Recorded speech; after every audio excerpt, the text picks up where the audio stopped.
اکثر خلک د الله نه خفه دي. وسم که ته پوښتنه وکړې څرنګه وایي ګزاره قدرې کېږي ښه او د ده څه به د قارون نه ډېر مالي وایي ګزاره قدرې کېږي. یو بیا عبادت ډېر کوو د بوزې عبادت د نبي د بوزې بخاري لیکي حتی یتورمت قدماه الله نبی به دومره عبادت کو خپې مبارکې به وپړسېدلې. عایشه بیبي وایي الله نبی ولې دومره تکلیف ځان نه ورکې ته خو د ګناه نه پاک. الله نبی وایي خوښه دې نه ده افلا اکون عبدا شکورا چې زه د رب شکرګزار بنده جوړ شم. موږ شکر ادا کړی.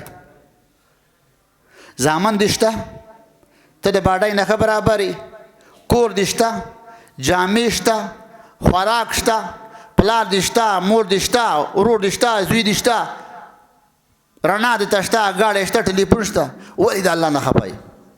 اکثر خلک د الله نه خفه دي. وسم که ته پوښتنه وکړې څرنګه وایي ګزاره قدرې کېږي ښه او د ده څه به د قارون نه ډېر مالي وایي ګزاره قدرې کېږي. دا چې دا د عمر حکومت یې که نه او د ده د والو اجازت زما سره یي